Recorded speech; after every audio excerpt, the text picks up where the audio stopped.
बच्चों, कैसे हो? हेलो, हाय। 12th क्लास के बच्चों के लिए आज मैं पहला लेक्चर रिकॉर्ड करने जा रहा हूँ, जिसका नाम है इलेक्ट्रोमैग्नेटिज्म। तो ये बहुत बड़ा टॉपिक है। पूरा 12th का लगभग 80% यही है, इलेक्ट्रोमैग्नेटिज्म है, जिसमें बहुत सारे टॉपिक आते हैं। उसके अलावा 2 टॉपिक और बचता है, ऑप्टिक्स एंड मॉडर्न फिजिक्स। तो इलेक्ट्रोमैग्नेटिज्म में इलेक्ट्रिक फील्ड और मैग्नेटिक फील्ड दोनों आ जाता है। तो जैसे कि अगर टॉपिक का नाम अगर पता हो आपको, या देख सकते हैं, हर बुक के फर्स्ट सेकंड पेज पर आता है। इलेक्ट्रोस्टैटिक्स पढ़ेंगे, करंट इलेक्ट्रिसिटी पढ़ेंगे, कैपेसिटर पढ़ेंगे, मैग्नेटिक फील्ड पढ़ेंगे, ईएमआई पढ़ेंगे, electromagnetic induction, then alternative current, ऐसे पढ़ेंगे। ये सारा इसी का पार्ट है, इलेक्ट्रोमैग्नेटिज्म का ही पार्ट है। तो सारा ये इलेक्ट्रोमैग्नेटिज्म ही आ जाता है। तो जो हमारा फर्स्ट टॉपिक यहाँ होने वाला है इसका, वो होने वाला है इलेक्ट्रोस्टैटिक्स। तो फर्स्ट टॉपिक हमारा होने वाला है वो है इलेक्ट्रोस्टैटिक्स।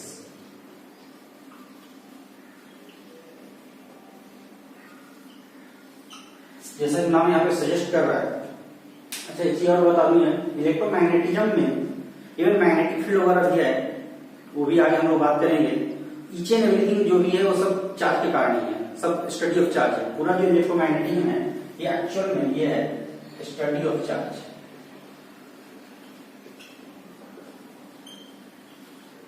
चार्ज का स्टडी, तो पूरा का पूरा चार्ज का स्टडी करने जा रहा हूं। चार्ज के बारे में और आगे हम लोग बात करेंगे। जैसा कि कुछ और पता भी होगा कि जो स्मॉलेस्ट चार्ज है वो इलेक्ट्रॉन है। तो ऐसे चीज के बारे में हम लोग बात करने जा रहे हैं। अगर इलेक्ट्रॉन की बात की जाए तो इलेक्ट्रॉन हमको नहीं लग रहा है कि आप में से किसी ने इलेक्ट्रॉन को देखा होगा, क्योंकि कोई इलेक्ट्रॉन को ऐसे देख नहीं सकता। ऐसा नहीं कि चलो 10 इलेक्ट्रॉन है लेके घूम रहे हैं, किसी को दे देंगे या किसी से बोरो कर देंगे 5 इलेक्ट्रॉन, ऐसा नहीं होने वाला। तो ऐसी चीजों को इसमें हम लोग स्टडी करने जा रहे हैं जो कि इनविजिबल है हमारे लिए। जैसे 11th में चीजें जो थी वो सब विजुअल थी। साइकिल का चक्का घूम रहा है, या बॉल गिर रहा है, किसी भी ऑब्जेक्ट को फोर्स लगा रहे हैं, धक्का मार रहे हैं, दिख रहा है, ये सारी चीज दिखने वाली चीजें थी। लेकिन यहाँ जो स्टडी करने वाले हैं इनविजिबल चीजों का स्टडी करने वाले हैं। इसलिए 12th वाले जो डिस्कशन, इसमें इमेजिनेशन सबसे ज्यादा इंपॉर्टेंट है। तो यहाँ पे चीजों को इमेजिन करना पड़ेगा आपको। हाँ, ये चार्ज है, इलेक्ट्रॉन है, प्रोटॉन है, न्यूट्रॉन है, ये ऐसे मूव कर रहा है। तो इमेजिनेशन यहाँ पे इंपॉर्टेंट है। यहाँ पे विजुलाइज करना पड़ेगा आपको, या दिखाई नहीं देगा वो चीजें, इमेजिन करना पड़ेगा ना ऐसा कुछ होता है। तो ये ध्यान रखना है यहाँ पे। तो पूरे इलेक्ट्रोमैग्नेटिक जो 12th का 80% सिलेबस है, उसमें हम लोग चार्ज के बारे में, चार्ज की स्टडी करने जा रहे हैं। इस जो इलेक्ट्रोस्टैटिक्स टॉपिक है, इसमें अगर इसको तोड़ के देखें तो पहला जो टर्म है ये इलेक्ट्रो, और सेकेंड जो टर्म है स्टैटिक्स। इलेक्ट्रो का मीन्स होता है चार्ज,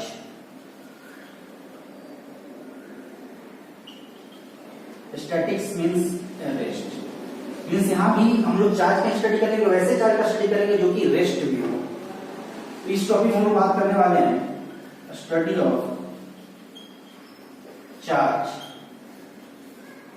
एट रेस्ट। और जो अदर जो टॉपिक्स है उसमें हम लोग आगे की बात करेंगे, मोशन वगैरह का।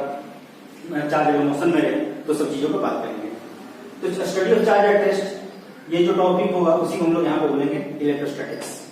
थोड़ा सा कुछ बात कर लेते हैं कि जब चार्ज रेस्ट में होता है तो कुछ इफेक्ट प्रोड्यूस करता है।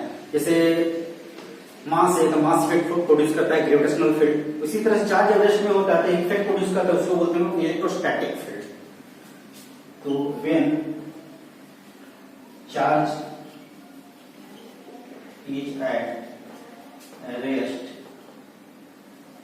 it produces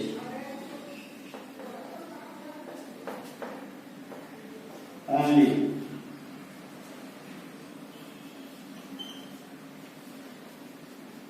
electrostatic field। कोई चीज जो इफेक्ट प्रोड्यूस करता है उसको फील्ड बोलते हैं। तो चार्ज जब रेस्ट में होता है ये इलेक्ट्रोस्टैटिक फील्ड प्रोड्यूस करता है। when charge is moving with constant velocity, then it produces electric field। Electric field produce करेगा क्योंकि उसका बेसिक प्रॉपर्टी है, लेकिन साथ में as well as magnetic field.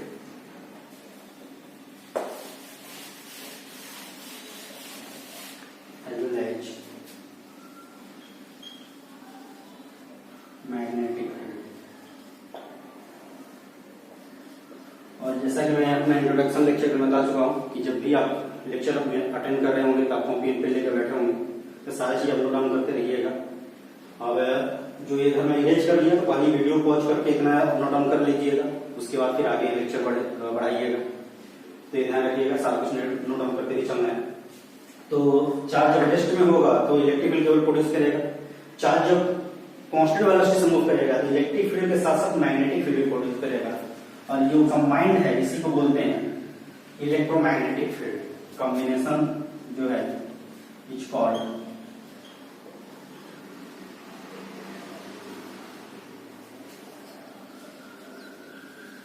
Electromagnetic field.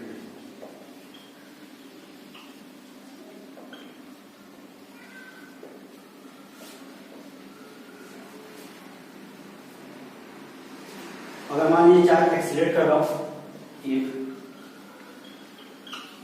Charge has acceleration then it will produce electromagnetic radiation.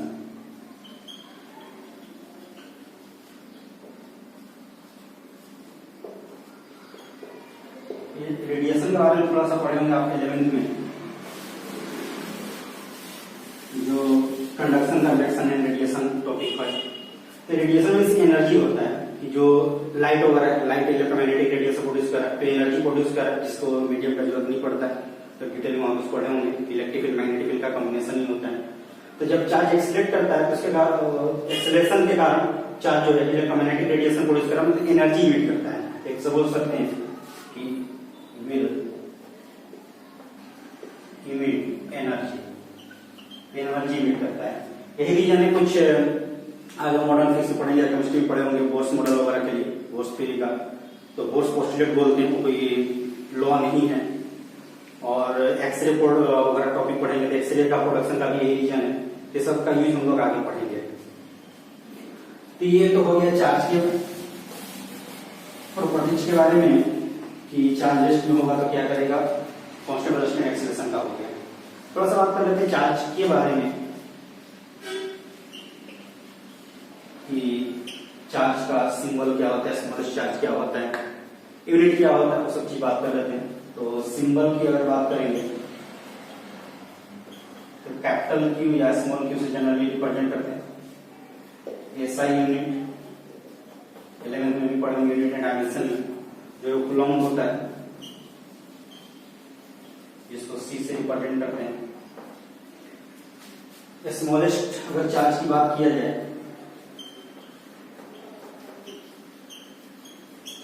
वो है charge on 1 electron, जो कि होता है 1.6 into 10 to the power -19 Coulomb. यहाँ चीज और बात ध्यान देने की है, कुछ जगह आपको एक नाम मिलेगा क्वार्क।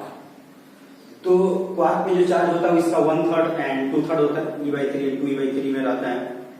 तो ऐसा नहीं कि वो स्मॉलेस्ट चार्ज हो जाएगा। जिससे क्वार्क की अगर बात करें ये नोट डाउन कर लीजिएगा, इसके आगे हम लोग करते हैं।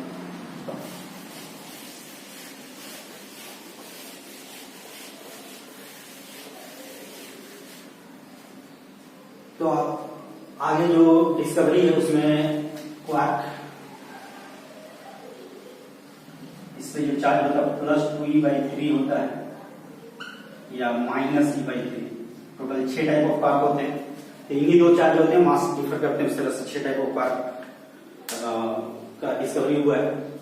तो जो प्रोटॉन न्यूट्रॉन है, इलेक्ट्रॉन नहीं, प्रोटॉन और न्यूट्रॉन जो क्वार्क से मिलकर बने हुए हैं। जो प्रोटॉन पे पढ़ते हैं होंगे कि आप जितना इसमें माइनस चार्ज है उतने उस पर प्लस चार्ज होता है, लेकिन वो सिंगल चार्ज नहीं, इनसे मिलकर बना हुआ है। ये जो क्वार्क है इनसे मिलकर बना हुआ है। अगर ऐसे देखा जाए तो हमारे लिए ये स्मॉलेस्ट चार्ज दिख रही है, लेकिन ये स्मॉलेस्ट चार्ज है नहीं। वो इसलिए क्योंकि जो क्वार्क है वो कॉम्बिनेशन में होता है, वो कभी भी सेपरेट नहीं कर सकते। ये जो क्वार्क है इसको अलग नहीं कर सकते कि E/3 चार्ज अलग कर दिए या 2E/3 चार्ज अलग कर दिए। ये बंडल में होता है। जैसे प्रोटॉन में है तो उसमें 3 क्वार्क होते हैं, न्यूट्रॉन में है तो 3 क्वार्क होते हैं। तो उसपे मैं नहीं जाऊंगा कितने टाइप ऑफ क्वार्क है क्या है, वो तो एक अनदर लेक्चर हो जाएगा। और हमारे सिलेबस में है भी, हमें तो नहीं ध्यान रखना है कि जो स्मॉलेस्ट पॉसिबल चार्ज है वो 1 इलेक्ट्रॉन का चार्ज है। ये कहीं ये दिख जाएगा लिखा हुआ, तो इसलिए कंफ्यूज नहीं होना कि ये स्मॉलेस्ट चार्ज है, इसलिए मैं यहाँ पे डिस्कस कर दिया। ये पेयर में मिलकर अभी तक इसको आइसोलेट नहीं किया जा सका है, और हो सकता है नहीं किया जा सके। तो जब तक नहीं किया जा सकता है तब तक के लिए यही स्मॉलेस्ट चार्ज है। अगर भाई जो आगे हो सकता है अगर आइसोलेट की वाई चार्ज को आइसोलेट कर सकते हैं तो हमारे लिए स्मॉलेस्ट चार्ज होगा। लेकिन अभी तक जो हमारा डिस्कवरी है उसके अकॉर्डिंग तो हमारे लिए स्मॉलेस्ट चार्ज जो है वो चार्ज ऑन 1 इलेक्ट्रॉन की है। और इसमें कंफ्यूजन नहीं करना, ये ध्यान रखना है कि ये ध्यान रखना है कि स्मॉलेस्ट चार्ज है। चार्ज ऑन प्रोटॉन की अगर बात किया जाए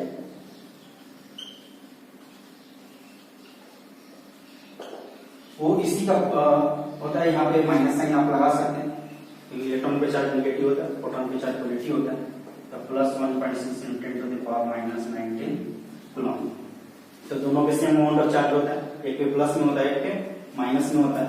और जैसा कि पता होगा कि न्यूट्रॉन की अगर बात करें तो ये न्यूट्रल होता है, जीरो चार्ज होता है, इसको न्यूट्रल। तो यहाँ पे जीरो चार्ज होगा उसको न्यूट्रल बोलेंगे, तो ये न्यूट्रल होता है। अब यहाँ पे भी देख रहे हैं कि कुछ ये जो प्रोटॉन का चार्ज को प्लस ले रहे हैं माइनस ले रहे हैं। हाँ एक चीज और यहाँ पे प्रोटॉन का चार्ज प्लस में इलेक्ट्रॉन का चार्ज माइनस में, तो ऐसा नहीं बोल सकते कि प्रोटॉन का चार्ज ज्यादा होगा इलेक्ट्रॉन का चार्ज कम होगा, ये साइन असाइन किया गया है। मैथ वाला चीज लगा सकते हैं कि +5 ग्रेटर देन -5, ये नहीं बोल सकते यहाँ पे। हो सकता था इलेक्ट्रॉन के चार्ज को पॉजिटिव मान लिया जाता है या प्रोटॉन के चार्ज को निगेटिव मानना होता, क्योंकि अपोजिट नेचर के दोनों होते हैं। अगर ये पॉजिटिव हम लोग मानते हैं तो फिर इसको निगेटिव मानना पड़ता है, तब तक ये बड़ा हो जाता। तो ये एजम्पशन है, कोई प्लस माइनस यहाँ पे नंबर वाला सिस्टम नहीं है कि प्लस साइन जो भी है वो बड़ा होगा, माइनस साइन जो भी रहेगा वो छोटा होगा। एजम्पशन है, इसमें इस तरह से हमको रिलेट नहीं करना है। साइन के अकॉर्डिंग हम लोग चार्ज को रिलेट करेंगे, कौन बड़ा चार्ज है कौन छोटा चार्ज है, मैग्नीट्यूड के अकॉर्डिंग देखना है, ध्यान रखना है। तो चार्ज पॉजिटिव होते हैं, चार्ज निगेटिव होते हैं, तो हम लोग बात कर सकते हैं कि there are 2 type of charge.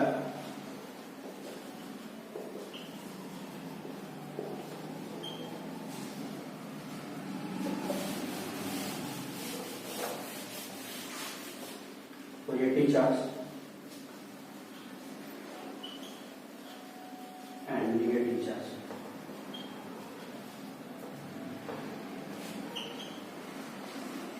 अब किन दो के बीच अट्रैक्शन होता है, किन दो के बीच रिपल्सन होता है, ये पता होगा, थोड़ा सा बात कर लेते हैं। जैसे मास की अगर बात करें तो मास में हमेशा अट्रैक्शन होता है, कोई रिपल्सन नहीं होता, क्योंकि मास में केवल पॉजिटिव होता है, नेगेटिव मास होता नहीं है। लेकिन चार्ज पॉजिटिव होता है, चार्ज निगेटिव भी होता है। तो जो सेम नेचर का चार्ज होता है, सेम साइन का, उसमें रिपल्सन होता है। जैसे कि अगर मान लीजिए प्लस है, दूसरा भी प्लस है तो रिपल्सन होगा, या माइनस है दूसरा भी माइनस है, तो ये जो होगा रिपल्सन का फोर्स लगेगा। लेकिन अगर अपोजिट नेचर का चार्ज हो, मीन्स एक प्लस हो और दूसरा माइनस हो, या इधर माइनस इधर प्लस हो, इससे कोई फर्क नहीं पड़ने वाला, इसमें अट्रैक्शन का होगा। तो अपोजिट नेचर में अट्रैक्शन होगा, अपोजिट साइन होगा। अपोजिट साइन होगा तो चार्ज का तो अट्रैक्शन होगा, सेम साइन होगा तो चार्ज का तो रिपल्सन होगा, ये ध्यान रखना है। उस चार्ज का प्रॉपर्टीज के बारे में वो बात कर लेते हैं कि जो भी चार्ज है उसका क्या क्या प्रॉपर्टी है।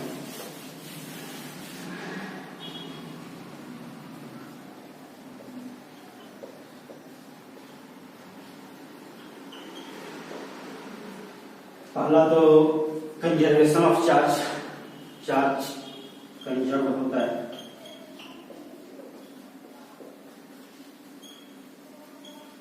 डेफिनेशन कुछ एनर्जी ऐसा ही बोल सकते हैं कि charge can not be created, can not be destroyed.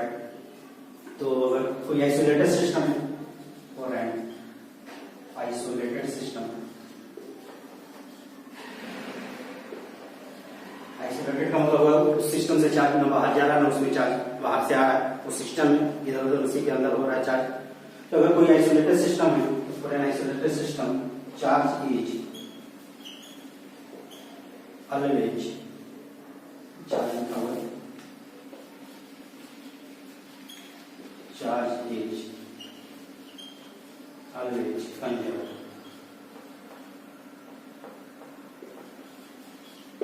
कुछ इस तरह मिस्टेक होगा तो अपना देख लीजिएगा, थोड़ा सा उसको ध्यान दीजिए, नहीं हो सकता नहीं। तो for an isolated system charge is always conserved. जैसे कि अगर मान लो कि ये आइसोलेटेड सिस्टम है, कुछ चार्ज हम लोग ले लेते हैं, यही ले लेते हैं, इसे मान लो -2 कूलम चार्ज है, इसे मान लो +5 कूलम चार्ज है, इसे मान लो +6 कूलम मान लो। और ये जो चार्ज है इनका इधर उधर किया गया आपस में, इसमें से उसमें से कुछ भी किया गया, इन्हीं तीनों में से बाहर से ना आया ना बाहर से किया गया, कुछ ऐसा बाहर से नहीं, आइसोलेटेड। उसके बाद फाइनली इस पे मान लो चार्ज हो जा रहा है कि 1 कूलम हो जा रहा है, इस पे हो जा रहा है तुम्हारा 3 कूलम। तो इस पे चार्ज कितना होगा निकालना है, ये जो चार्ज है वो कितना होगा। तो चूंकि ना बाहर से चार्ज आया है ना गया है, जितना यहाँ टोटल चार्ज होगा वही टोटल चार्ज यहाँ पे होना चाहिए। तो इजी कैलकुलेशन जोड़ घटाव कर सकते हैं। तो अगर निकाले तो कितना आ जाएगा, इधर हो गया -2 coulomb +5 coulomb +6 coulomb equal to होना चाहिए 1 कूलम +3 कूलम +q। ये हो जाएगा 6 5 11 2 कट गया 9 कूलम, ये हो गया 4 कूलम +q। यहाँ से q निकाला जाएगा तो 5 कूलम हो जाएगा। दैट मींस जो चार्ज रहा होगा 5 कूलम के बराबर रहा होगा। इसी को बोलते हैं कंजर्वेशन ऑफ आइसोलेटेड सिस्टम होगा। तो चार्ज कहीं नहीं जाने वाला, चार्ज कंजर्व होगा। तो जो चार्ज टोटल यहाँ होगा वही चार्ज टोटल यहाँ होगा। ये तो पहला पॉइंट हो गया। दूसरा पॉइंट की बात करें, वो एक इंपॉर्टेंट पॉइंट है जिसको बोलते हैं क्वांटाइजेशन ऑफ चार्ज।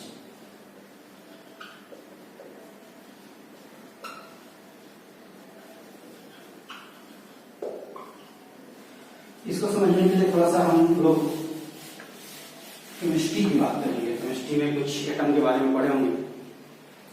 जैसे कोई भी एटम है उसमें न्यूक्लियस होता है, इसमें कुछ प्रोटॉन होते हैं और न्यूट्रॉन होते हैं, और इलेक्ट्रॉन जो है चक्कर काटता है। कुछ पहला में तो होता है, फिर आगे जो भी 8 वगैरह जिस तरह बनाना चाहिए उसके अकॉर्डिंग बना सकते हैं। तो ये इलेक्ट्रॉन होते हैं, इधर चक्कर काटते हैं। अगर मान लीजिए किसी ऑब्जेक्ट से चार्ज का ट्रांसफर करना, चार्ज का ट्रांसफर का मतलब क्या है, ये सबसे इंपॉर्टेंट पॉइंट यहाँ पे ध्यान देना है कि किसी भी ऑब्जेक्ट में चार्ज का ट्रांसफर करना है तो ट्रांसफर केवल और केवल इलेक्ट्रॉन के कारण होने वाला है, प्रोटॉन के कारण नहीं होने वाला है। और न्यूट्रॉन तो वैसे ही न्यूट्रल है, क्योंकि प्रोटॉन जो न्यूक्लियस में है, तो न्यूक्लियस इसको आप नहीं निकाल सकते हो। न्यूक्लियस निकालना इम्पॉसिबल है, न न्यूक्लियस में डाल सकते हो। तो अगर चार्ज डालोगे तो ये ऑर्बिट में रहेगा, ये निकालोगे किसी ऑर्बिट से निकालोगे। तो ये ध्यान देने वाला बात है कि जो ट्रांसफर ऑफ चार्ज होगा वो ओनली ड्यू टू इलेक्ट्रॉन होगा। यहाँ ये इंपॉर्टेंट पॉइंट है, ट्रांसफर ऑफ चार्ज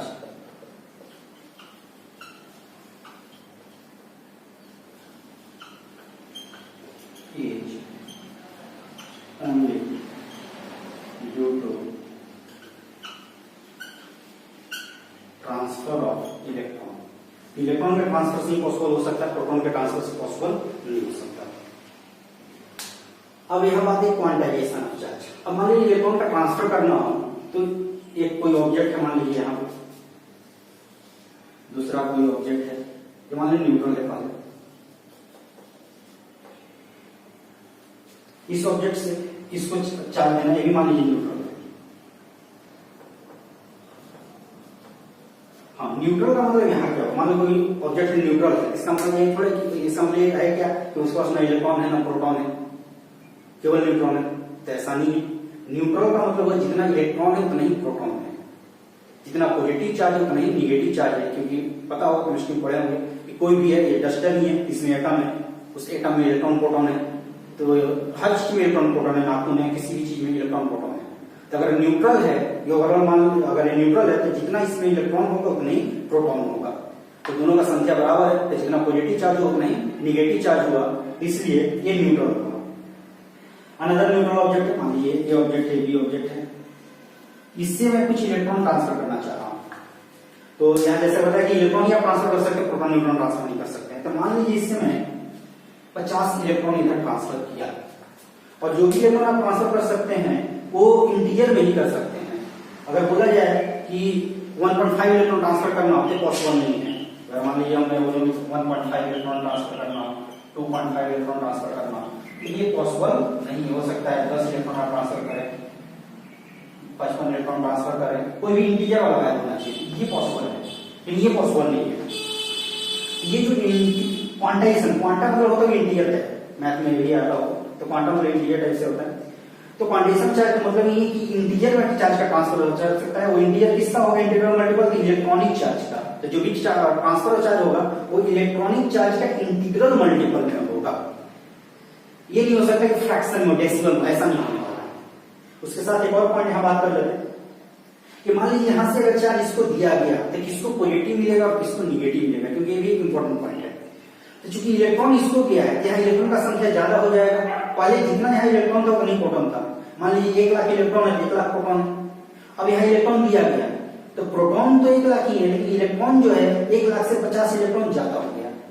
तो 50 इलेक्ट्रॉन ज्यादा होने से यहाँ पे इलेक्ट्रॉन का संख्या ज्यादा हो गया। चूंकि इलेक्ट्रॉन पे निगेटिव चार्ज होता है तो ओवरऑल यहाँ पे निगेटिव चार्ज गेन हो जाएगा। और ये चूंकि यहाँ पे इलेक्ट्रॉन का संख्या कम हो गया, तो इलेक्ट्रॉन का संख्या कम होने से क्या हो गया कि प्रोटॉन की संख्या बढ़ गई। फिर से यहाँ देखिए, पहले जितना इलेक्ट्रॉन था उतना ही प्रोटॉन था। मान लीजिए इस पे सिंपली मैं वैल्यू मान रहा हूं कि 200 इलेक्ट्रॉन है, 200 प्रोटॉन है। इसमें से 50 इलेक्ट्रॉन आप इसको दे दिए तो प्रोटॉन तो 200 ही रहा, लेकिन इलेक्ट्रॉन तो 150 हो गया ना। पहले न्यूट्रल था, 200 इलेक्ट्रॉन 200 प्रोटॉन। अब 50 इलेक्ट्रॉन इसको दे दिए तो 50 इलेक्ट्रॉन इसको देने से इस पे प्रोटॉन की संख्या तो ही 200 रह गई, लेकिन इलेक्ट्रॉन की संख्या 150 हो गई। तो ओवरऑल तो 50 प्रोटॉन तो ज्यादा हो गया ना, इसलिए यहाँ पे पॉजिटिव चार्ज गेन होगा। तो ऐसा नहीं कि पॉजिटिव चार्ज अगर है यहाँ पॉजिटिव चार्ज गेन होगा। तो ध्यान रखने वाली बात है कि किसी भी ऑब्जेक्ट को अगर पॉजिटिव चार्ज देना है तो आप प्रोटॉन नहीं दे रहे, आप वहां से इलेक्ट्रॉन को निकालेंगे। तो इलेक्ट्रॉन को अगर निकालेंगे तो पॉजिटिव चार्ज गेन होगा, और इलेक्ट्रॉन को देंगे तो नेगेटिव चार्ज गेन होगा। तो ये बहुत ज्यादा कंफ्यूजन वाला रहता है बहुत बार कि पॉजिटिव चार्ज गेन देना है तो उसको प्रोटॉन को दे देंगे तो पॉजिटिव चार्ज हो जाएगा। ऐसा नहीं होने वाला। तो पॉजिटिव चार्ज देना है तो इलेक्ट्रॉन को रिमूव करना होगा, निगेटिव चार्ज देना है तो इलेक्ट्रॉन को ऐड करना होगा। क्योंकि दोनों न्यूट्रल था तो जितना ये पॉजिटिव होगा उतना ही वो निगेटिव होगा। तो अगर मान लीजिए मैं इस पे लिखूं कि plus Q positive charge gain किया है, माइनस क्यू निगेटिव चार्ज ये गेन करेगा। तो ये यहाँ पे इंपॉर्टेंट पॉइंट है। इसी को थोड़ा सा एक फार्मूला टाइप से आता है, उसको बना लेते हैं। क्वांटाइजेशन का मतलब क्या है, तो उसको इस तरह से लिखते हैं कि क्यू जो है कोई भी चार्ज, क्यू कैपिटल में लिख सकते हैं, इसको कैपिटल में कर लेते हैं। कैपिटल क्यू जो होगा प्लस माइनस एनी के बराबर होगा किसी भी ऑब्जेक्ट में जो चार्ज होगा, इसी बोलते हैं क्वांटाइजेशन ऑफ चार्ज। ई यहाँ पे इलेक्ट्रॉनिक चार्ज है,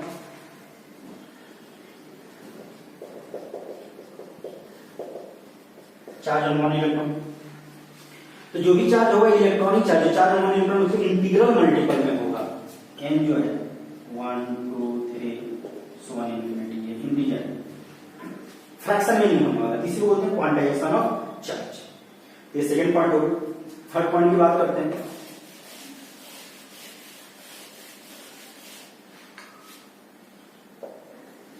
change of mass due to transfer of charge.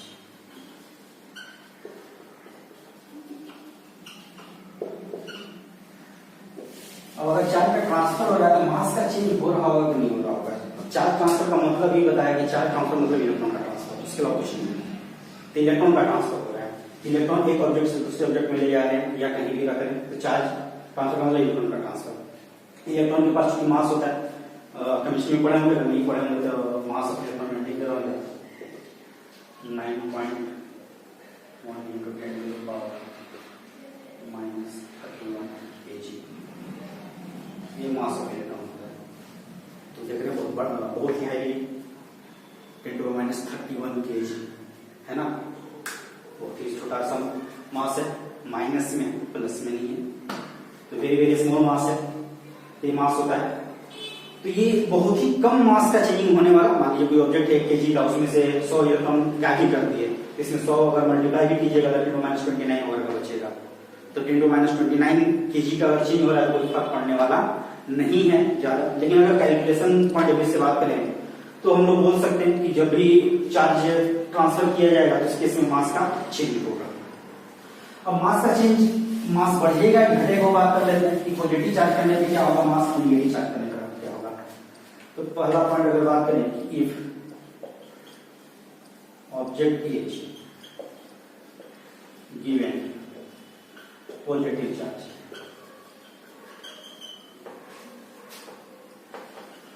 किसी ऑब्जेक्ट को अगर पॉजिटिव चार्ज दिया जाए तो उसका मास क्या होगा। ये टर्म हो जाता है गिवन। अब गिवन से लगता है कि उसको हम लोग पॉजिटिव चार्ज दे रहे हैं तो मास बढ़ गया होगा, लेकिन ध्यान देना है यहाँ पे ये एक ऑब्जेक्ट है जो कि मान लेते हैं न्यूट्रल, इसको पॉजिटिव चार्ज देना। पॉजिटिव चार्ज देने का मतलब है यहां से इलेक्ट्रॉन को निकालना पड़ेगा, रिमूवल,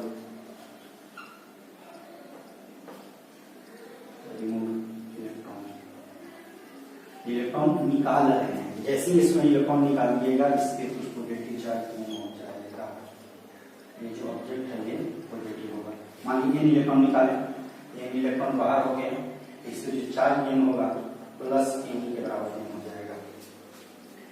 तो इसका मास क्या होगा, बढ़ावा या घटा होगा। क्योंकि इलेक्ट्रॉन आप रिमूव कर रहे हैं, इलेक्ट्रॉन रिमूव कर रहे हैं, मास रिमूव कर रहे हैं, तो मास जब रिमूव करेंगे इसका मास मान लीजिए एम नॉट है और इसका मास अभी m1 हो गया। m1 जो होगा डेल्टा m होगा वजह से रिमूव किया होगा m0 से। इलेक्ट्रॉन का मास रिमूव किया गया, तो मास रिमूव किया गया तो मास जो होगा कम हो जाएगा वजह से। तो ध्यान में गिवन पॉजिटिव चार्ज, गिवन का मतलब देना है, तो पॉजिटिव चार्ज दे रहे हैं इसका मतलब ये नहीं कि मास बढ़ जाएगा। पॉजिटिव चार्ज देने का मतलब इलेक्ट्रॉन को रिमूव करना। तो इस लैंग्वेज से कंफ्यूज नहीं होना है कि हम लोग चार्ज देने से मास बढ़ जाएगा। पॉजिटिव चार्ज दे मतलब इलेक्ट्रॉन को रिमूव करें, इलेक्ट्रॉन रिमूव करिए मास घट जाएगा। हाँ, अगर निगेटिव चार्ज दिया जाए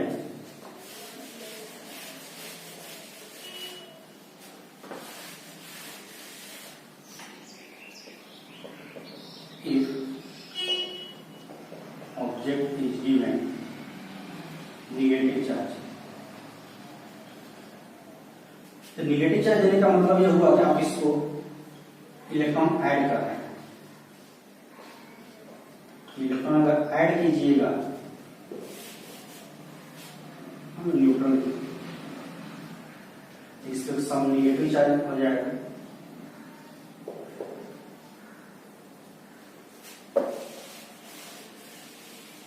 तो अगर इसका मास m0 है, इसका मास मान लीजिए m2 हो गया, तो नो डाउट m2 जो है m0 से बड़ा होगा। तो m2 will be greater than m0, क्योंकि इसमें इलेक्ट्रॉन ऐड करना, नेगेटिव चार्ज देने वाला इलेक्ट्रॉन को ऐड करना, पॉजिटिव चार्ज देने वाला इलेक्ट्रॉन को रिमूव करना, ये बात ध्यान रखना है। तो जो भी चार्ज का ट्रांसफर होने वाला इलेक्ट्रॉन से होने वाला इंपॉर्टेंट पॉइंट है, देखिए हर जगह ध्यान रखना है। और ये क्वेश्चन वगैरह में बहुत कम आने वाला, ऐसा अगर बोला तो ध्यान रखेंगे, लेकिन ऐसे इस चीज को हम लोग काउंट करके नहीं चलते हैं। मान चलिए दोनों का मास बराबर है, जो भी क्वेश्चन जनरल क्वेश्चन होगा उसमें लेके चलेंगे। अगर इस बात को भी ध्यान रखने को बोला जाए, क्वेश्चन बोले तो वहां पे हमको बोलना पड़ेगा कि इसका जो मास होगा स्लाइटली ग्रेटर देन होगा इससे, और इसका जो मास होगा स्लाइटली लेस देन होगा इससे। ये मास के बारे में बात होगी।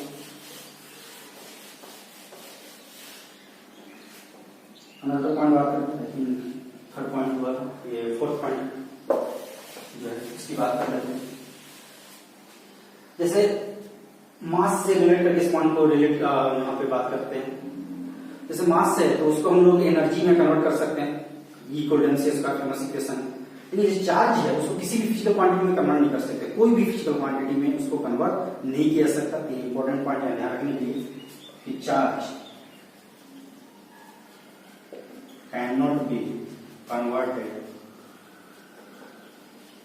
into any other physical quantity.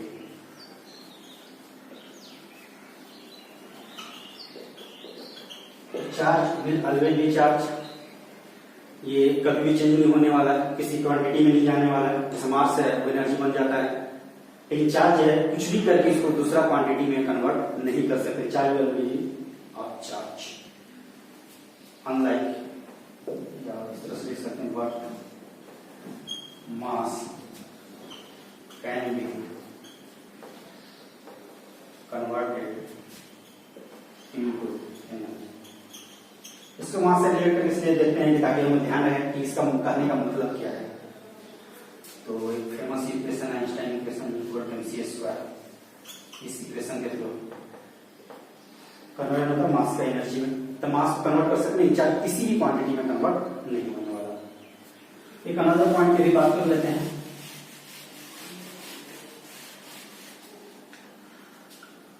उसका भी मास से रिलेट करके हम लोग बात करेंगे, तो उसका एक फॉर्मूला भी आने वाला, सीरियस में नहीं है लेकिन चार से प्रॉपर्टी पे बेस्ड है, तो उसको हम लोग बात कर लेते हैं। जैसे जो मास है, हो सकता है वो तो पता हो या हो सकता नहीं भी पता हो, क्योंकि वो आइंस्टाइन का रिलेटिविटी जो कंसेप्ट उससे रिलेटेड है कि जो मास है किसी भी ऑब्जेक्ट का, वो उस ऑब्जेक्ट का वेलोसिटी पे डिपेंड करता है कि वेलोसिटी बढ़ाओगे तो मास चेंज करेगा, वेलोसिटी चेंज करोगे तो मास चेंज करेगा। लेकिन जो चार्ज है वो वेलोसिटी पे डिपेंड नहीं करता है कि कोई भी इलेक्ट्रॉन उसको किसी भी स्पीड से मूव करा दो, उसका चार्ज नहीं रहेगा, कि जो मास है वो चेंज कर जाएगा। तो अनदर पॉइंट है कि charge can not depend on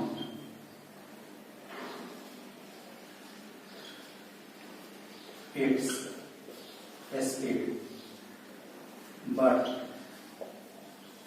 mass depends on its speed.